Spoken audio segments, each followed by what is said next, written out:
Hey guys, this is Matt Weisfeld coming at you with a quick video to take a closer look at our VTA knob, how to adjust it, and how to service it if we accidentally strip the dial.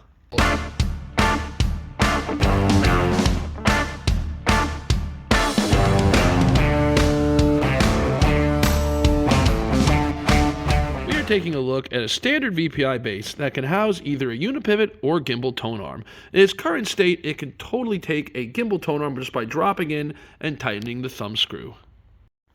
VPI arm bases come standard with an armrest that can be changed depending upon the specified tone arm for different thicknesses and sizes. The second component being the VPI cueing mechanism, which gives you the ability to raise and lower your tone arm.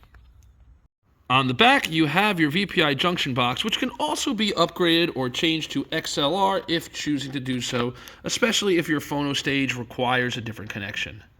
We have our anti-skate mechanism attached to the junction box, so that way you could take your tone arm and just easily connect your anti-skate line right to it and being able to make adjustments. The back of the Limo connection having our right and left channel, as well as our grounding post to use for your phono cable. If your phono cable doesn't have a ground, you can always just create your own and you get a specialized one and add it to it to keep from any hum or other unwanted noise. Now, the specific lesson that I want to dive into today is what happens when we go to raise and lower our VTA. Now, what we have to do is make sure we go to our thumb screw on the left and thumb screw on the right and loosen them. So I'm going to gently loosen them like so. They actually already were loose. And now I could raise it by turning it up and lower it by turning it to the left.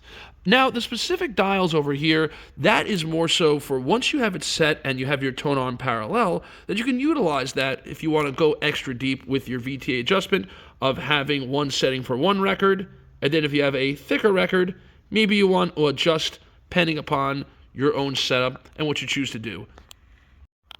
Now, one of the service questions that we often get is what happens when you forget to loosen thumb screws and you go to adjust the VTA on the fly?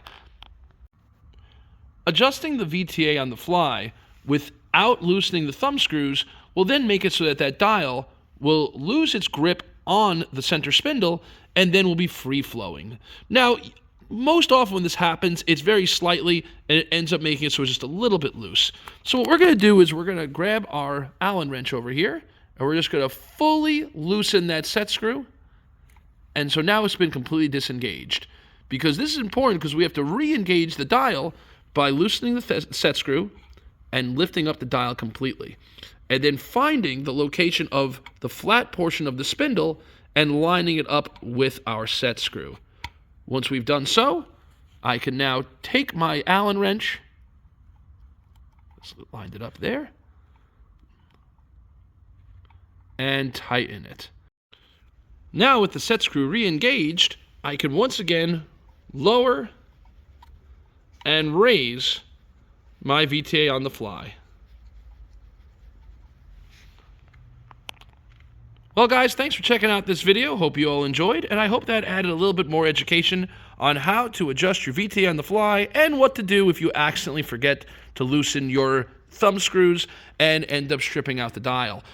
Again, guys, this is Matt Weisfeld. Hope you all enjoyed. Stay tuned for more videos and tutorials on how to service and work on your VPI products.